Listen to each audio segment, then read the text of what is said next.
tardes a todos desde el Ateneo, desde esta sala del Ateneo Científico Literario y Artístico de Alicante, y en nombre de su presidenta, doña Maribel Berna, les agradecemos su asistencia. Y tenemos en esta ocasión a Juan Benito, que nos ha acompañado también 2 veces más, esa vez la tercera, creo. Es la tercera vez que vienes, y siempre es un placer escucharle. Aprendemos de cómo forma la rima JB, que nos hablará de ello. Y de verdad que siempre cuando una persona que tiene tanto entusiasmo en escribir, vale la pena. Él no para, él siempre está trabajando, trabaja mucho, su mujer será consciente de eso, que él no deja de escribir.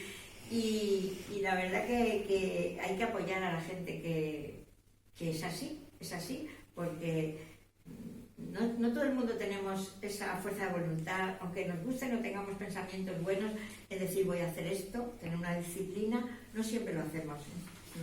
Nos dejamos llevar un poco por la, no sé, la vaguería o la pereza o quizá un poco de desgana a levantarnos, ¿no? Cada día, puede ser. En esta ocasión, Juan Benito nos viene a hablar de sus 2 últimos libros que os tiene aquí. Uno de ellos es un poemario titulado Vida de mi vida, que lo tenemos aquí también, el cual está compuesto totalmente por rima JB, siguiendo su línea maestra de llevar esta nueva estructura estrófica a todos los lugares del mundo. El segundo libro es Cultura de aquí. Les mostrará él los libros y hablará de ellos. De artículos culturales y de alguna otra índole en el diario que han publicado en el periódico de aquí, de Valencia, ¿no? Aquí. Los ha plasmado en unos libros en los que conoceremos grandes cosas del patrimonio, la cultura y la historia de Valencia. Tras esta charla realizaremos un recital poético, contamos, en el cual, pues, el que quiera participar puede participar, el que no quiera participar, que no participe, pero vamos a hacerlo casi todos los que estamos aquí. Para concluir esta presentación, tan solo me queda dar las gracias a Juan Benito en nombre del Ateneo y de su amiga María de los Iglesias, pero ya me considero amiga de él y de su esposa. Y entonces, sí, es un gozo tenerlo aquí y que nos hable de todo lo que sabe, de todo lo que escribe, y algo aprendemos, ¿no? Nos quedamos un poco... Y también tengo que decirles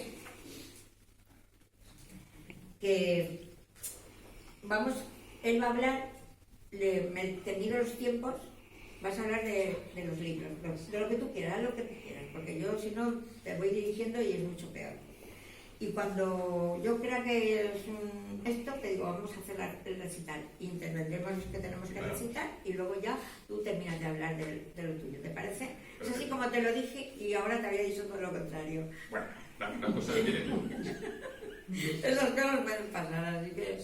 Bueno, así que yo te dejo y ya me voy a mi sitio y eso, te dejo solo ante el peligro.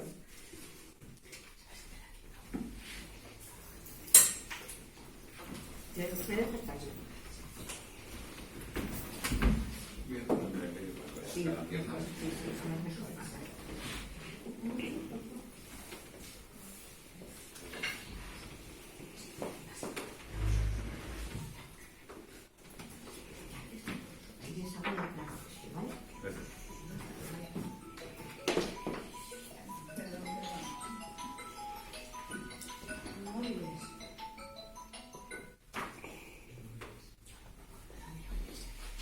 Aprovechando esta musiquilla tan alegre, quisiera pedir a los asistentes que si tienen el teléfono encendido, pues lo pongan en silencio y esto para no tener más como si musiquilla. estuviéramos en avión, con las prisas se olvidan.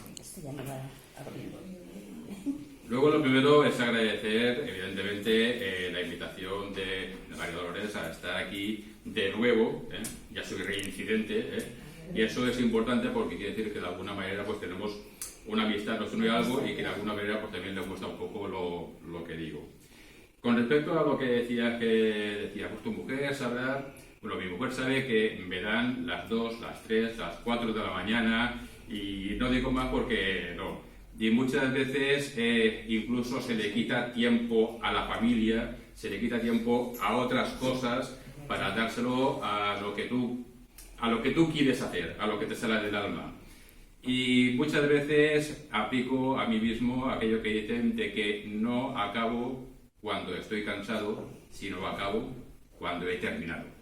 Entonces, muchas veces estoy cansado, yo me noto que estoy cansado, pero continúo, porque es lo que se tiene que hacer para poder llegar a buen puerto, porque si no, como dice aquella frase, y me gusta mucho la frase, es aquella frase que dice que por el camino del mañana se llega a la casa de nunca. Entonces, si vas aplazándolo, pues seguramente será un proyecto inacabado para siempre.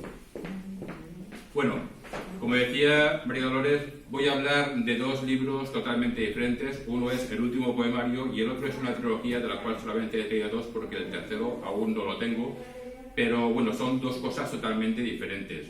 Y voy a empezar primero con el último poemario, Vida de mi vida, que es el último poemario que he realizado y que está compuesto íntegramente en rima JB, que es la niña de mis ojos, que es la estructura estrófica que yo he ideado y que llevo 14 años intentando implantarla en todo el mundo y no me está saliendo mal, puesto que en el último certamen poético internacional Rima JB, que se ha fallado hace muy poquito, se han recibido poesías de todas las partes del mundo.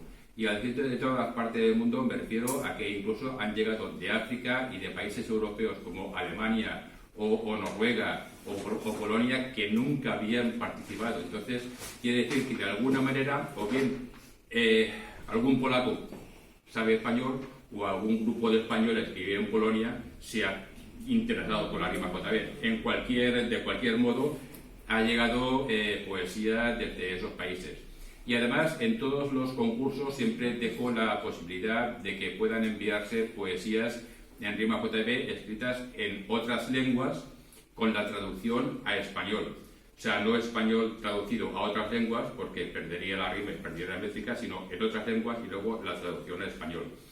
Y en este concurso me ha llamado la atención porque realmente han habido dos poesías que han marcado un antes y un después. Una ha sido una poesía en serbio, y el serbio es un idioma con unos caracteres que no son exactamente los arábigos, los que empleamos nosotros, y la otra ha sido en latín. Y es la primera poesía en rima JB escrita en latín. Entonces, eso para mí, digamos, ha sido como un antes y después, ¿no? Hemos marcado o hemos elevado el límite o el listón de la rima JB. La vez anterior que estuve aquí, expliqué bastante en profundidad cómo se realizaba la rima JB e imagino que algunas de ustedes estarían también la vez anterior y lo escucharían, pero de todas formas aquí estoy viendo una cabeza que hace sí y dice que no. Es que iba a preguntar ¿en qué consiste eso de que no es la primera vez que lo hago? No vine la otra vez. Pues entonces, saben otras cosas. Entonces lo explico porque aparte de hablar de la rima JB como tal y de explicar cómo se hace y cómo nació, también me había preparado algo que aparece aquí, porque este último poemario, Vida de mi vida, lo que he querido es plasmar bastantes de las variantes que hay dentro de la rima JB, porque la rima JB, digamos que tiene como su propia perspectiva dentro de lo que es la perspectiva poética. La perspectiva poética sabemos que es pues unas directrices por las cuales todas las personas que quieran componer con métrica, rima y unos acentos y demás, pues tiene que acogerse a eso para poder hacerlo bien. Bueno, pues la rima JB tiene su propia perspectiva, pero no variando lo que hay ya en la perspectiva poética, porque eso no se puede variar, eso es inamovible y eso viene de siglos, de siglos. Lo que hace es añadir cosas nuevas propias de la rima JB, que nacieron en el seno de la rima JB. Y entonces esas nuevas cosas que nacieron en el seno de la rima JB, de las cuales aquí tengo unas cuantas que he plasmado aquí en el poemario, quisiera explicarlas porque algunas de ellas ya se han implementado en otros poemas estróficos como el soneto. Entonces, cuando llega un momento dado que algo que nació de ti en 2009, que poco a poco se ha ido extendiendo por todo el mundo, ves que lo que tú has creado y lo que alrededor de tu estructura se ha creado, que son las variantes, se están implementando incluso en otras estructuras, pues bueno, pues mal no lo estoy haciendo. Esto está llegando a un punto bastante interesante. Bueno, la rima JB. La rima JB nació en 2009 y nació en 2009 después de varios años de un poco prueba y error, como se hace en física, esto, prueba y error. ¿Y por qué nació? Pues porque desde hacía muchos siglos, no décadas, siglos, digamos que lo que son las estructuras poéticas, las estrofas, los poemas estróficos, no tenían o no habían tenido ningún tipo de estructura nueva para utilizarse a la margen de las ya, digamos, mundialmente conocidas. Sí que es cierto que puntualmente aquí o allí ha habido algún intento de promocionar algún tipo de cosa nueva, de estructura nueva, pero digamos que la diferencia entre esas nuevas cosas y la rima JB es que la rima JB ofrece algo nuevo. Y lo que ofrece algo nuevo, entre otras cosas, es que la estructura sea con versos impares. Hasta el momento casi siempre habían sido con versos pares. Otra de las cosas nuevas es el terzo, que es una forma de rimar que no se había dado nunca en la poética mundial. Entonces, eso es otra novedad que a la gente le ha gustado mucho. A los poetas les ha gustado mucho y así me lo dicen. Y entonces, viendo que no había, digamos, un relevo, ¿no?, a esas estructuras ya utilizadas por siglos, pues me pareció que era el momento adecuado de intentar hacer algo totalmente nuevo y no unir dos estrofas conocidas y algo, o ponerle un pie quebrado y decir que esto... No, aunque eso se ha hecho. De hecho, eso fue lo que hizo, por ejemplo, Jorge Manrique con la manriqueña. Cogió la copla, le hizo un pie quebrado y eso son las manriqueñas. Pero esa no era mi intención. Mi intención era hacer algo nuevo. Y después de bastante tiempo, pues llegué a la conclusión de que lo que había nacido de mi cabeza era nuevo. Realmente la rima JB la componen 4 estrofas. La primera estrofa es un pareado. La segunda estrofa es un cuerpo mororrimo al estilo de lo que fue en su tiempo el tetrástrofo monorrimo o la cuadernavía. Esas dos, es la misma con 2 nombres. Esa estrofa estaba compuesta por versos alejandrinos, siempre con versos alejandrinos, y rimaban las 4 versos de igual manera. Yo rescaté eso que se utilizó muy profusamente en el tiempo del Despertar de Clericía, siendo, por ejemplo, Gonzalo de Berceo o Narciso Estrellita, 2 de los más grandes representantes, y lo adapté para la rima JB. Yo cuando describí por primera vez la rima JB lo hice con versos en decasílabos, entonces no cabía que fueran alejandrinos. Entonces ya, digamos, dejé de nombrarlo como tetrástrofo monorrimo o cuadernavía y le puse el nombre de cuerpo monorrimo, porque realmente era un cuerpo de 4 versos que rimaban de igual manera. La tercera estrofa es otro pareado, y las 3 primeras estrofas que acabo de decir, el primer pareado, el cuerpo monorrimo y el segundo pareado, tienen que tener rimas diferentes. Y tienen que tener siempre rimas diferentes, no puede rimar, por ejemplo, el primer pareado y el segundo pareado de igual manera, porque el efecto del terzo, que es la última estrofa, se perdería. El terzo es una estrofa de 3 versos, pero que no rima como habitualmente riman los tercetos. Los tercetos realmente hay muchas maneras de poder rimarlos, y en los sonetos vemos que en los 2 últimos tercetos hay infinidad de maneras diferentes de poderlos rimar. Pero una de las maneras más sencillas o más habituales o más usuales de rimar los tercetos es como lo hizo Dante en la Divina Comedia, que es los encadenados. El primer y el tercer verso riman de igual manera y el segundo rima con el primer y el terceto que va debajo y el del medio pues vuelve a rimar, y esa es la manera más sencilla. Pero el terzo no rima de esa manera. El terzo rima de la siguiente manera. El primer verso rima con el primer pareado. El segundo verso rima con el cuerpo monorrimo. Y el tercer verso rima con el segundo pareado. Con lo cual hace un poco como de concatenación de todo lo que es el poema, porque la rima desde el principio hasta el final es la misma, porque tiene que ir unida una con la otra. Y digamos que también de alguna manera le hace un pequeño guiño a lo que ahora se lleva mucho, que es la poesía blanca, la que no tiene rima. Y quien no sepa realmente cómo rima el terzo, puede ser que llegue a la conclusión o puede ser que intuya que esos tres versos son blancos, son sueltos, que no rima con nada. Pero realmente eso está muy lejos de la realidad, porque tiene que rimar el primero con el primer pareado, el segundo con el cuerpo monorrimo y el tercero con el segundo pareado. Cosa que a veces llega a ser ciertamente compleja, porque al tener el cuerpo monorrimo 4 versos que ya riman de igual manera y el segundo verso del terzo rima con el cuerpo monorrimo, hay 5 versos en cada JB que riman de igual manera.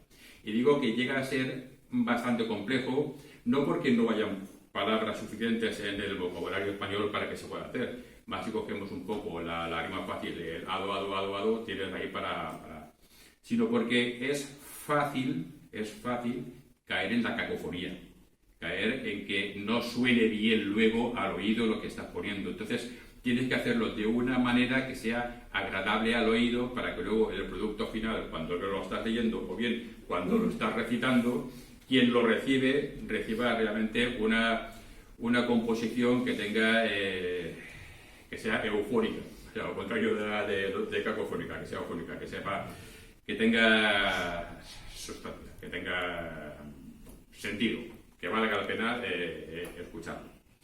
Básicamente eso es la rima JB. Y como la describí en 2009 fue eso, pero con versos en decasílabos. ¿Y por qué con versos en decasílabos? Porque los versos en decasílabos son, dentro de la poesía en arte mayor, serían los versos de arte mayor por excelencia. Son los que tienen, incluso cuando se va a decir, no, yo uso la acentuación sáfica, la acentuación heroica, la acentuación dactílica. Todos están basados en los versos en decasílabos. Luego, cuando tienes que hacer versos alejandrinos o algún verso de arte menor, te basas o se basan en los acentos fonéticos, pero de los versos en decasílabo. Entonces, al ser la métrica de arte mayor por excelencia, decidí definirlos así por primera vez. Luego, después de ahí, definí lo que era el JBEM, que es lo mismo, pero esa M final marcaba que era de arte menor. Entonces, el JBEM, digamos que era, en un principio, definía a los versos de arte menor octosílabos, que al igual que los versos de arte mayor en decasílabos son los versos de arte mayor por excelencia, los versos octosílabos en arte menor también son los versos de arte menor por excelencia. Y luego describí lo que era el JBA. Y el JBA sigue siendo de arte mayor, lo que pasa es que esa A final lo que marca es que siempre se hará con versos alejandrinos. Es algo así como en los sonetos se dice, hay un soneto alejandrino. Bueno, pues en vez de decir hay un JB alejandrino, pues le quité lo de alejandrino y le puse la A. Entonces JBA es un JB solo con versos alejandrinos. Y esto lo marco bastante, lo marco muchas veces cuando estoy, pues no ahora aquí que no procede, pero en algún tipo de clase o taller, lo marco mucho porque no es lo mismo verso alejandrino que verso tetradecasílabo. El verso tetradecasílabo, digamos que fue antes que el alejandrino, porque primero llegó el de 14 sílabas y luego Alexander de Bernier, algo así, fue quien decidió o quien definió cómo serían los versos alejandrinos, que son dos versos, un verso que está separado por una cesura en dos hemistiquios y sostiquios que son heptasílabos. Entonces, eso son los versos alejandrinos, que es un JB. Pero cuando utilizas los versos tetradecasílabos, que simplemente es como si fuera no, o sea, son realmente versos de arte mayor, pero sin cesura, son contados tal cual, ¿sabes? 1, 2, 3, 4, 5, 6, 7, 8, hasta que llegas a los 14, sin contar que haya una cesura, que haya unos hemistiquios o que haya absolutamente nada. Una vez visto esto, yo siempre he dejado abierta la posibilidad de que cualquier persona pudiera aportar una variante a la rima JB. Y una variante me refiero a que dentro de lo que es la estructura que acabo de decir, porque la rima JB es la estructura de cómo se rima, porque todo lo demás, lo que sería los versos alejandrinos, lo que sería la forma de contar, lo que sería saber si es un verso simple o un verso compuesto, saber todo eso es preceptiva poética. Eso no tiene nada que ver con la rima JB, porque la rima JB es la forma en cómo están rimados. Pero dentro de esa forma de cómo están rimados, yo siempre he dejado a todo el mundo que ha querido que pueda hacer una variante siempre que la variante no exista ya dentro de lo que es la preceptiva poética, digamos, la de toda la vida, ¿vale? Entonces, para diferenciar un poquito lo que estoy diciendo, aquí en este poemario, en el Vida de mi vida, hay varios JBs que están hechos con variantes ya conocidas dentro de lo que es la preceptiva poética mundial, la preceptiva poética de siempre. Y una de ellas es el gitanjáfora. El gitanjáfora suena un poco raro a lo mejor, pero eso, quien haya leído Rayuela, ¿hay alguien que ha leído Rayuela? Pues el capítulo 68, si no recuerdo mal, está escrito con palabras muy raras, que Cortázar, en gíglico, que es un lenguaje que se inventó Cortázar, bueno, muy lejos, está muy lejos de la realidad, porque no es ningún tipo de lenguaje, no tiene estructura, no tiene gramática, no tiene expresión verbal, son palabras inventadas por él. Y entonces lo que está escrito el capítulo 68 de Rayuela es al estilo de la gitanjáfora. La gitanjáfora es inventar palabras para el momento, o sea, para lo que vas a escribir, pero que de alguna manera indique lo que quiere decir. Por ejemplo, un ejemplo fácil sería te amo, te adoro, te amodoro, ¿vale? Amodoro es una palabra que no existe, pero dentro del contexto adecuado estás diciendo te amo y te adoro, te amodoro, ¿vale? Entonces, esas son palabras inexistentes, palabras que se emplean para la ocasión, que no valen para otro, aunque las puedas reciclar, pero que no valen para otro, y que dentro del texto, como es el capítulo de Rayuela, o dentro de un poema, hacen que ese poema o ese capítulo esté escrito en gitanjáfora. Parece que sea una cosa rara, pero vemos que es de lo más sencillo. Lo voy a buscar esta noche, lo voy a releer con otra intención ya. Eso está muy bien. Sí, cuando uno se entera de algo, a mí me pasa igual. Voy y vuelvo a mirar. Hace años que lo leí, pero lo voy a releer esta noche. A ver, está el capítulo 60. Si no recuerdo mal, es que hace mucho tiempo. Me parece que es el 68. 68 has dicho. Parece que es el 68, sí. Vale. Y si me he ido del 68, 60 y algo es seguro. Sí, será 7 o 6, pero me parece que es el 68.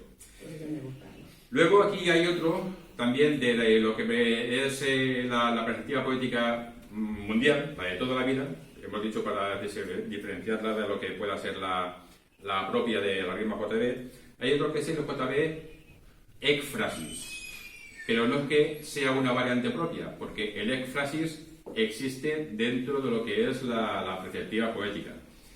Y el ekfrasis, hay muchas personas que no llegan a saber hacerlo aunque realmente es tan sencillo como el mecanismo de un botijo.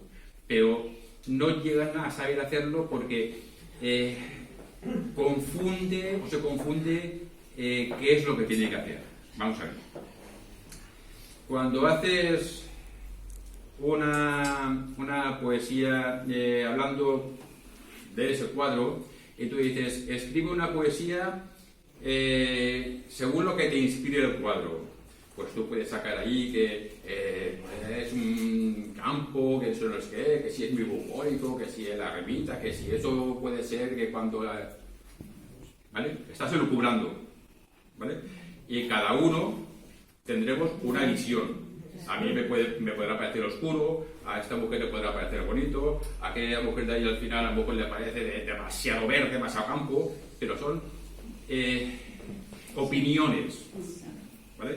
Pero el éfrasis es bien en un poema, bien en un texto, decir literalmente lo que hay. O sea que literalmente eso no es bucólico. Literalmente, eso no es una escena campestre bonita o atardecer. Literalmente es una construcción con tejado a un agua de color rojo, con tejas y un campanario. O sea, eso es el éxtasis. O sea, decir literalmente lo que hay. No lo que a ti te parece o te puede transmitir, sino directamente lo que hay. Y digo que hay veces que no se llega a percibir bien, a pesar de que es muy sencillo, porque si estamos en algún grupo de poesía y tal, si se ha planteado alguna vez hacer un poema según lo que te transmite, eso sí que se hace muy bien.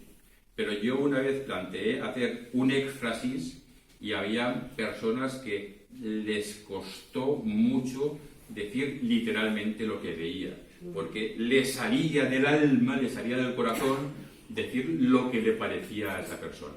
Entonces es complicado a veces separar lo que es lo que realmente ves de lo que sientes. Bueno, también hay aquí JB de Pie Quebrado. Eso fue una de las últimas cosas que añadí, porque no me gusta, digamos, poner versos de diferentes métricas dentro del JB, porque tienen que ser siempre todos sobre la misma métrica, pero es que el pie quebrado es algo que se está utilizando dentro de la poesía mundial desde toda la vida. O sea, eso se ha utilizado siempre. De hecho, como ya he comentado antes, incluso Jorge Manrique lo añadió para crear las manriqueñas. Entonces, pues añadí el JB de pie quebrado y hay uno también para exponerlo. Y por último, de las que ya hay y que pertenecen a la perspectiva poética mundial, están los lipogramas. Si recuerdan, los lipogramas son versos, poemas, textos, cualquier cosa, en este caso son poemas, los cuales se escriben sin una vocal, o sea, con la ausencia total de una vocal. Y digo de una vocal y no de una consonante, porque si no, digamos que en español la Y, la X, la Z son de uso bastante reducido. Cualquier poema podría ser, esto es un lipograma sin la W. Vamos, que con W hay 4 palabras, tampoco puedes hacer...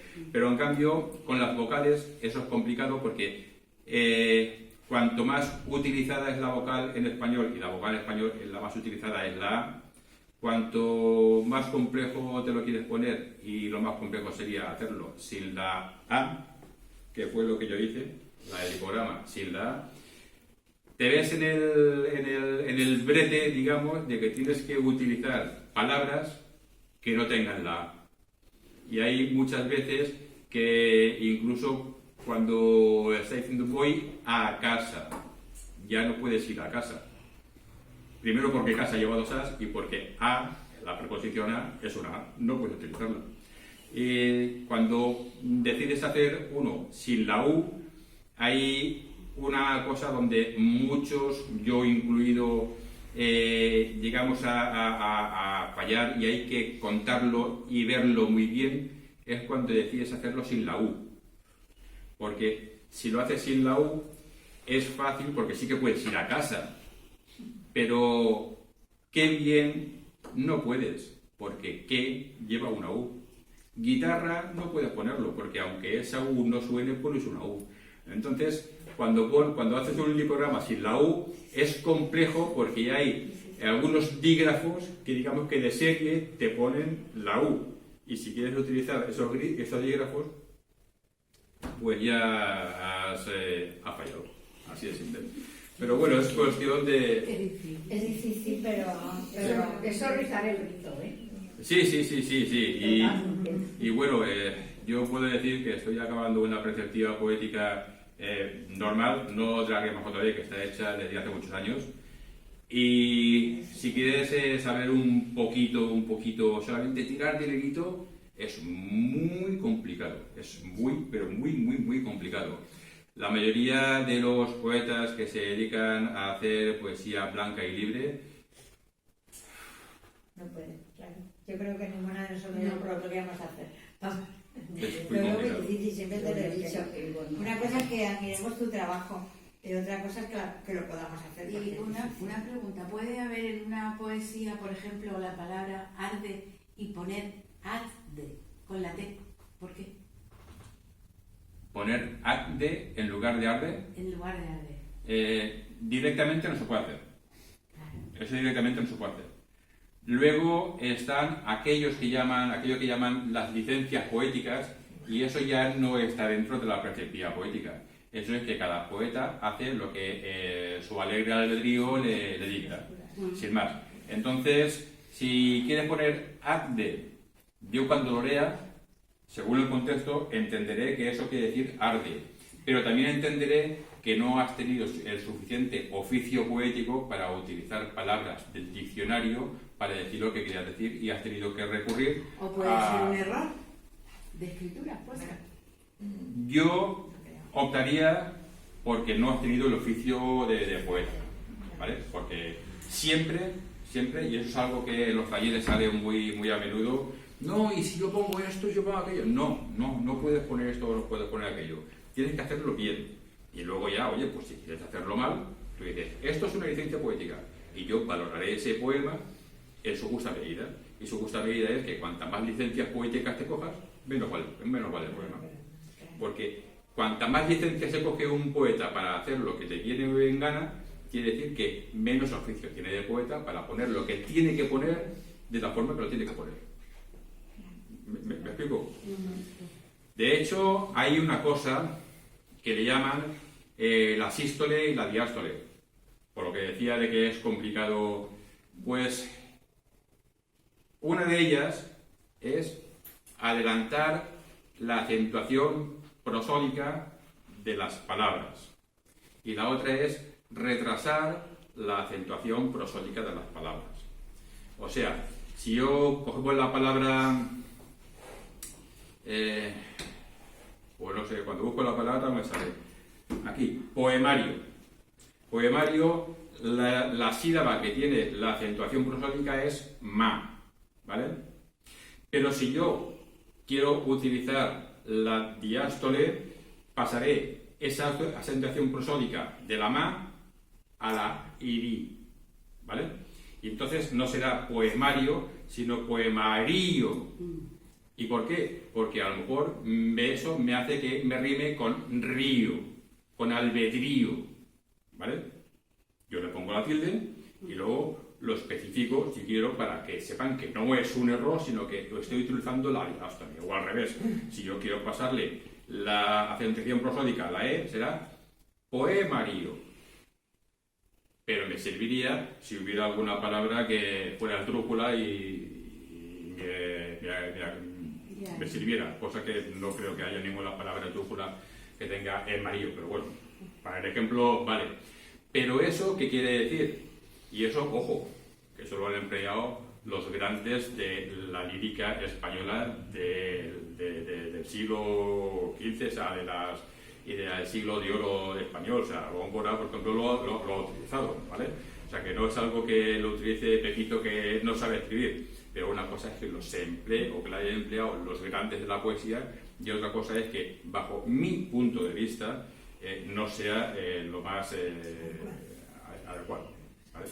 Siempre, y esto lo digo siempre en los talleres y demás, siempre hay una manera de hacerlo. Y si ves que no te cabe lo que tú quieres decir en un verso, pues lo desdoblas en dos. Si ves que eso te hace que el poema, en este caso 11 versos, se te queda corto, pues le añades un extrapote. Que ves que con el extrapote incluso no, pues le pones 2 JBs, uno y otro seguido detrás. Y siempre hay una forma de hacerlo. Y digamos que la forma de hacerlo, la única que yo aconsejo siempre es hacerlo bien. Todo lo demás es un poco... Bueno, estaríamos solo con la rima tuya, ya tenemos para no hacer los demás nada. Y queremos, cuando tú digas, podemos hacer el recital. Muy bien, sí. ¿Quería hacer una pregunta? No, pero quiero preguntarlo porque es muy interesante. Es que esto me interesa más que la poesía, pero bueno. A ver, es que yo estuve leyendo porque realmente esto de JB, pues, me recuerda más al whisky que a la poesía. No, pero Eso es le pasa a todo el mundo, eso le pasa a todo el mundo. Su nombre es JB.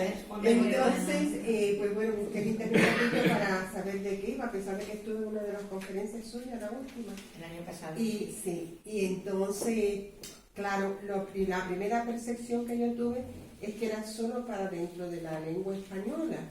Y entonces cuando vi que ya había un concurso internacional, pues me llama más la atención. Y leo además un poema que creo que ha ganado uno de los concursos, que era griego. Y entonces digo, pero si el alfabeto griego no habla de consonantes ni de vocales, como habla el verso JB, ¿cómo se logra entonces? Usted explicó ahorita que efectivamente había que llevar la traducción, pero no me ha quedado claro. Del griego al español. Sí, en griego no tengo ninguno. Yo leí uno de un griego anoche en internet. Por eso me saltó la duda. Será el griego moderno, no el griego de la antigua Grecia con los Tiene símbolos. Que ser moderno porque ha participado en estos últimos concursos. El griego moderno sí, porque el griego moderno ya no utiliza los caracteres que se utilizaban antes. Los cirílicos. ¿Vale? Entonces, el griego puede ser. El serbio, que es el primero que recibo este año, también hay varias formas de escribirlo. Hay uno que son con caracteres cirílicos, como he dicho, pero luego está una versión que es la versión con caracteres arábigos. Y el que me ha enviado es con caracteres arábigos.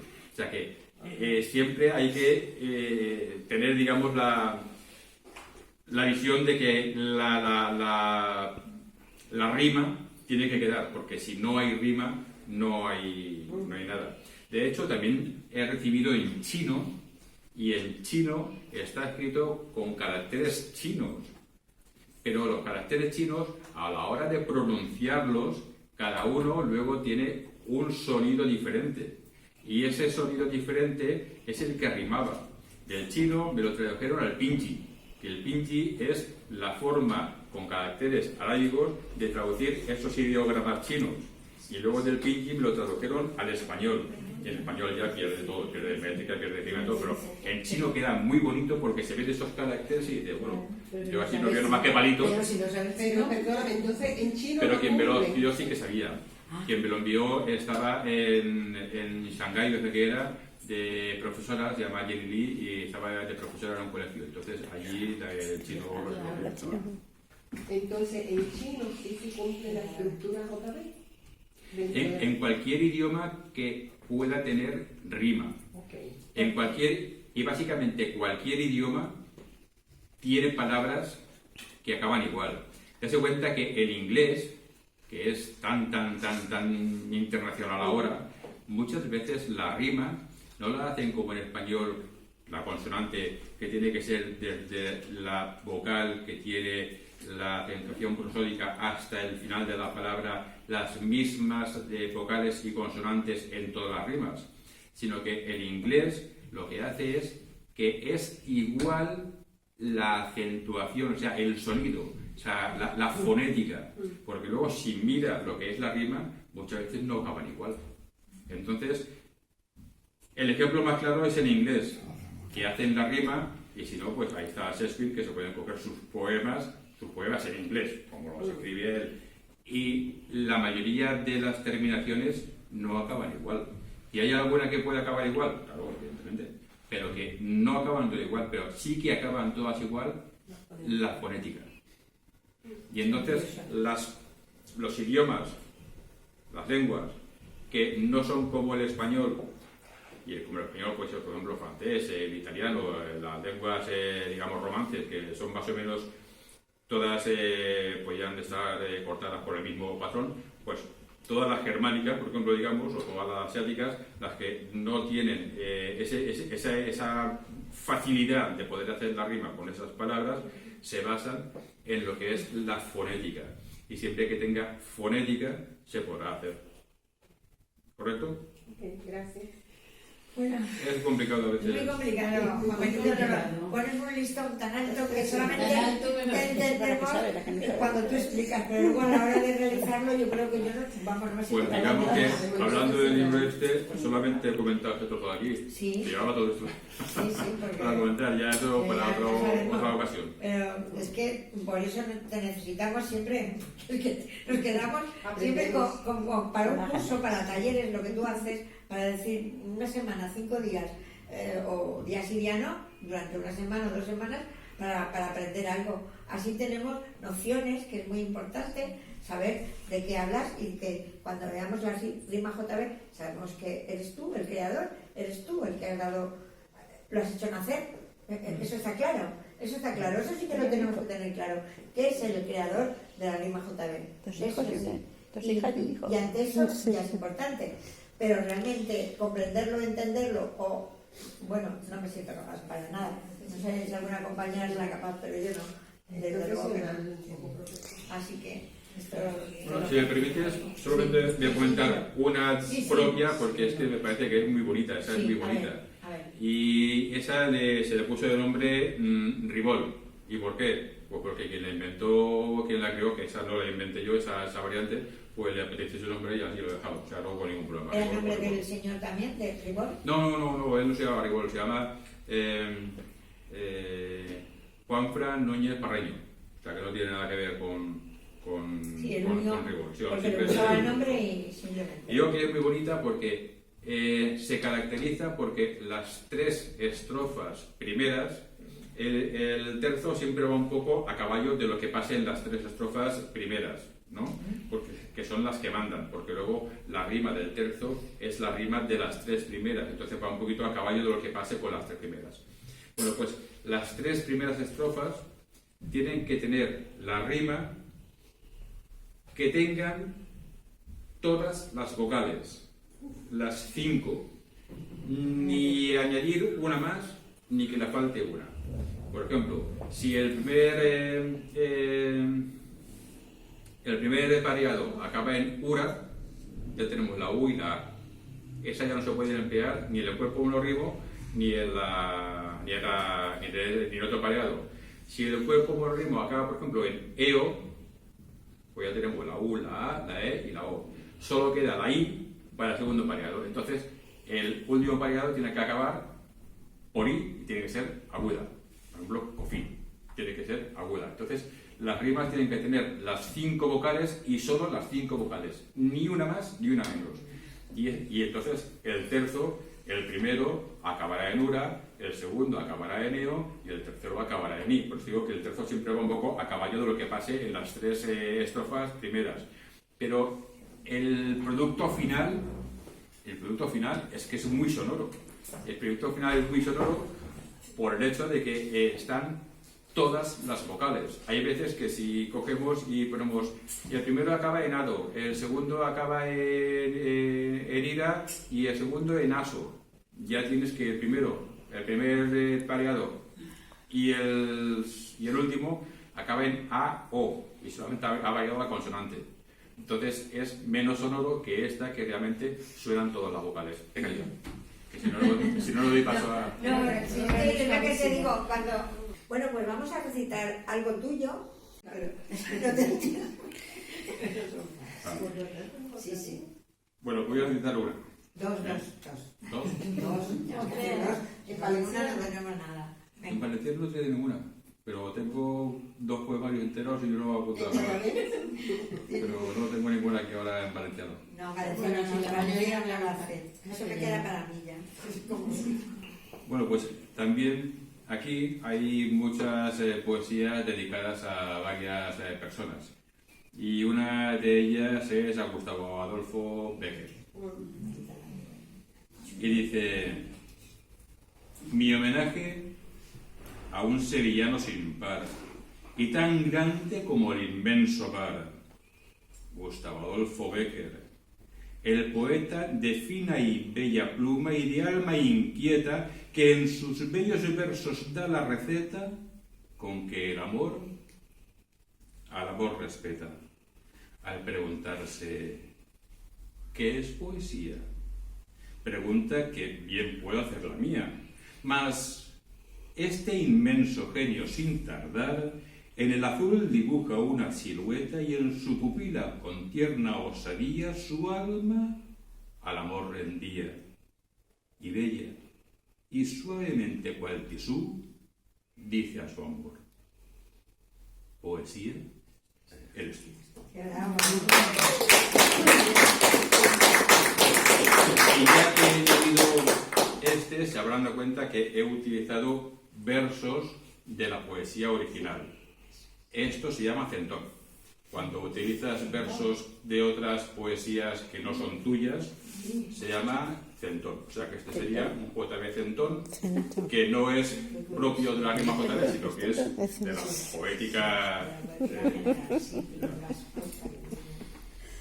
De hecho, hay muchos de los grandes clásicos que lo hacen así y llega a quedar muy llamativo, porque hay, no recuerdo ahora de quién, que todos los versos, parte o entero, pertenecen a otros. Entonces queda muy llamativo. Muy llamativo porque te por lo suena, menos, claro. porque también suenan y está confeccionado de una forma que es interesante. Y este, que también está aquí, se llama Sé feliz. Solo buscas ser feliz en la vida, feliz por siempre, feliz sin medida, feliz hasta que ya no puedas más, y a las burlas no hagas caso jamás, pues si lo hicieras, un tonto serás, solo un infeliz tonto, nada más. La vida es dulce, la vida es muy bella si sueñas poder coger una estrella. Vive feliz, haciendo el bien y olvida las malas críticas de los demás, y con luz propia, luce cual estrella.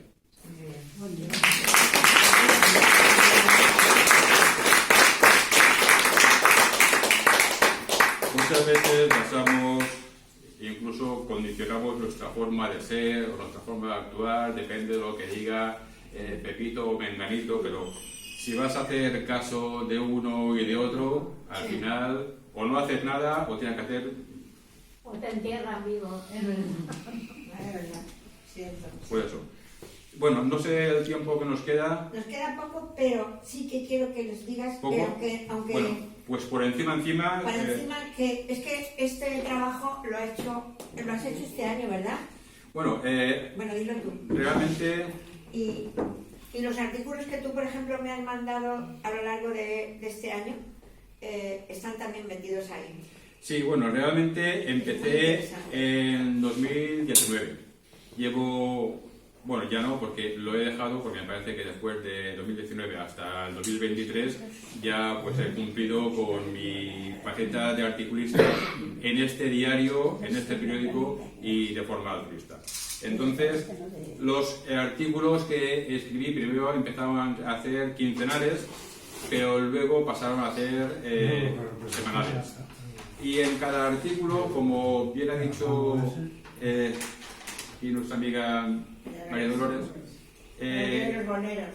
Acuérdate de los boleros y nunca te olvidarás de María Dolores. María Dolores también se llama mi hermana. Fíjate.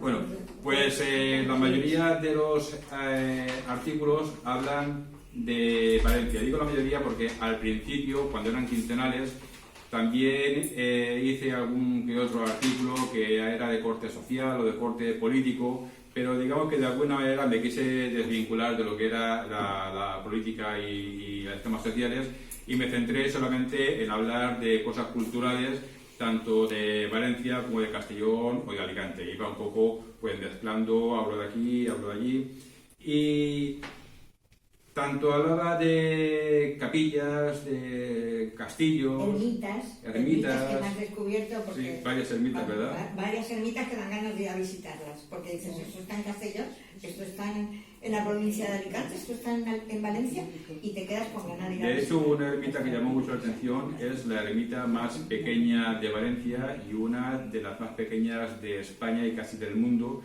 y está justamente al lado de mi casa, que está 2 calles más para allá.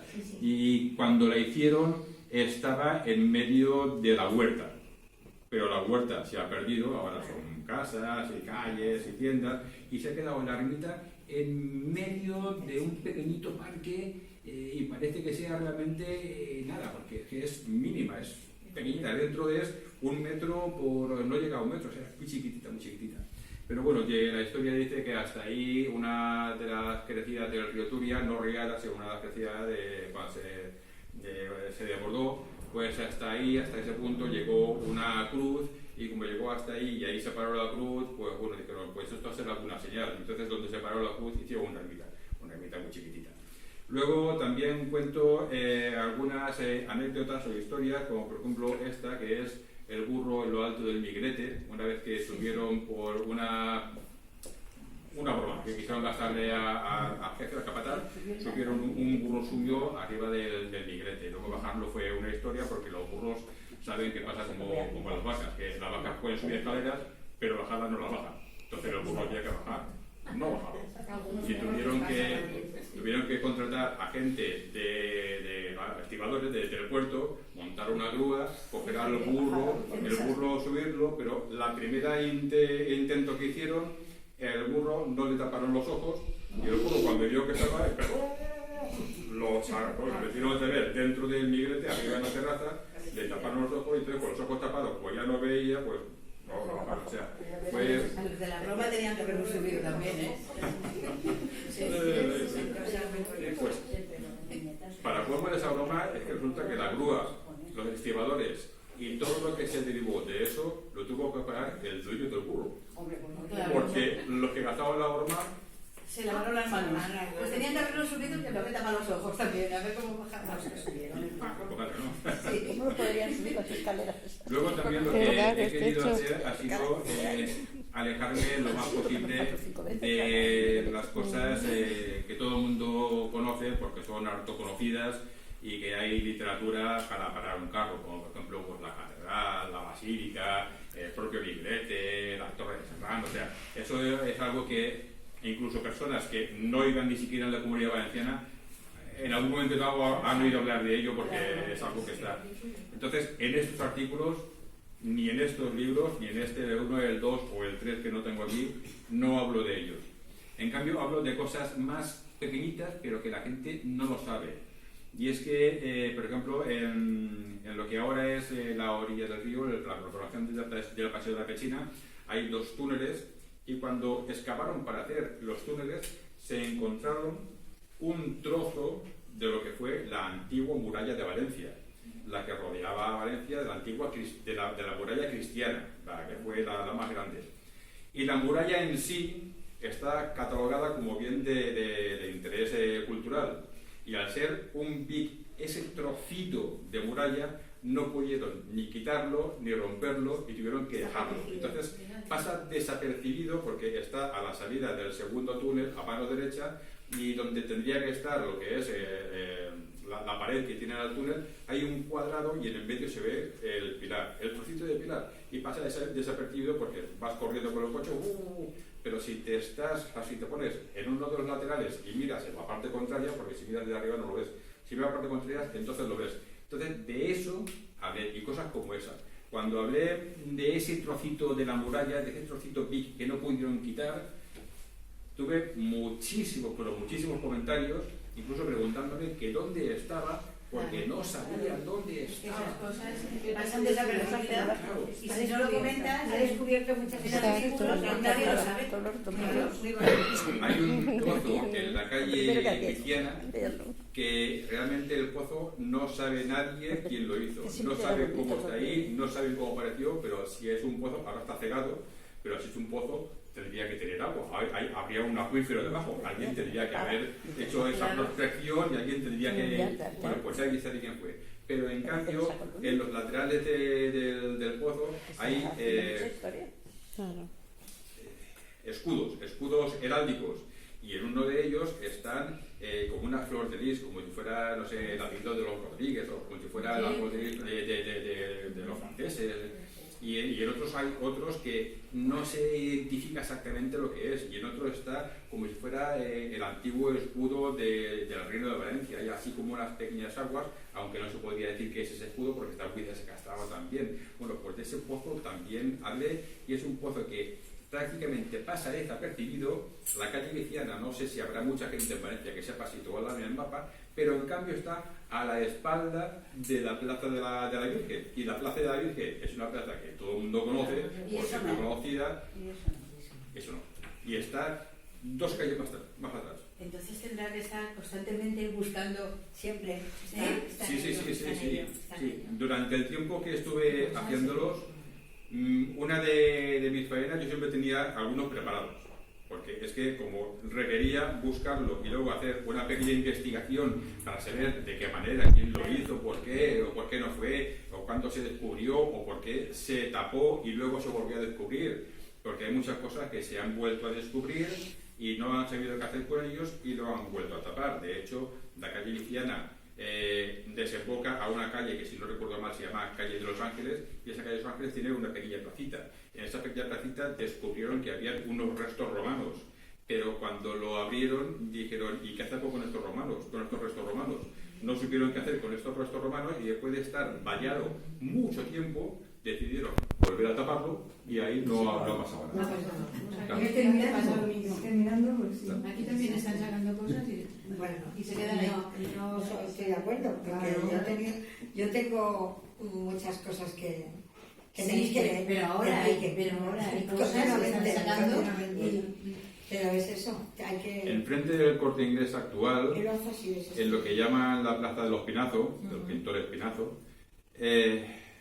cuando fueron a hacer el metro, encontraron que habían unos restos y empezaron a especular con: ¿y estos restos de qué serán?